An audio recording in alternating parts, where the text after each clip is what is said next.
I got a job while I was in college at a photography studio, and that was kind of something I always wanted to do. So that was exciting, and I went from there. I worked in that company for about 5 to 7 years, and I traveled, and it was long hours, it was good money, but it was like very greedy kind of company.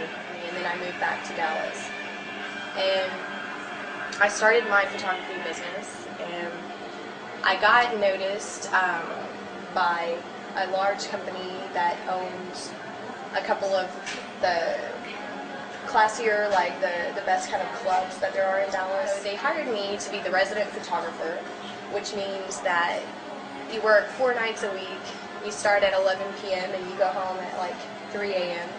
and you just shoot.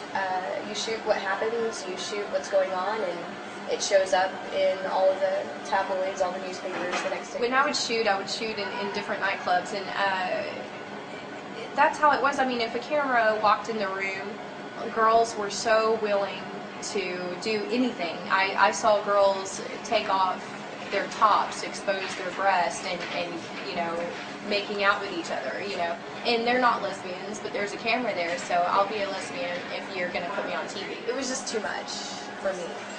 Like, I don't know, it kind of wore me down after a while when that's all that your life is about. That's the only people that you're around. Money and greed and party, all of this lifestyle. After a while, you start to think, like, is this what life is about? And I had many conversations about that. Is this what my life is about?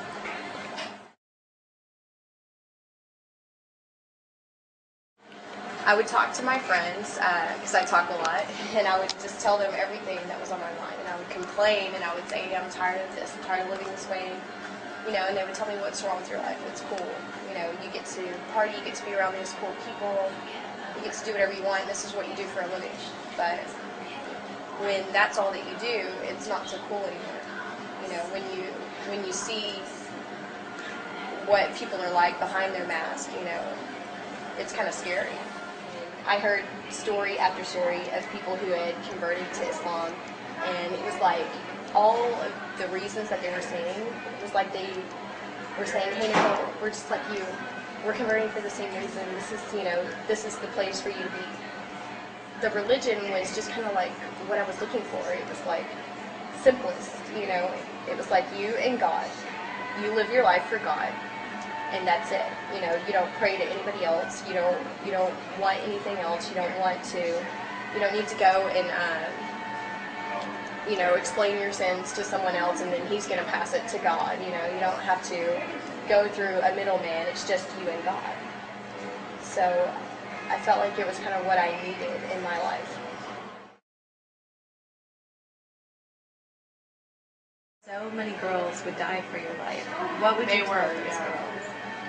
You know what? I still tell them, even now, it's not what it seems. You know, nothing is what it seems. TV is not what it seems. Reality shows are not real.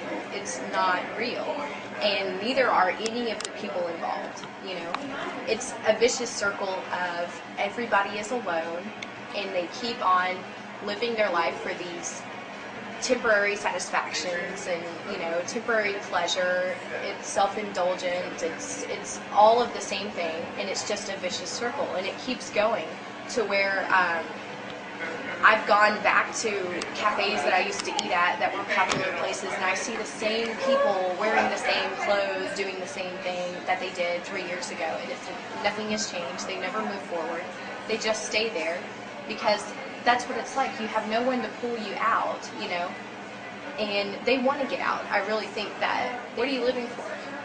You're never going to have enough money. You're never going to be beautiful enough. You're never going to have enough clothing, you know. Someone's going to wear the same thing that you're wearing, and you're not going to look as good in it. And, you know, it's always going to be that way if that's how you live. It's never enough, and you're never the top. You're never going to be at the top. I had clothing that you had to tape onto your body, you know, and I'll tell you, you know, when I was going through the transition of becoming like a real Muslim, like I went to classes and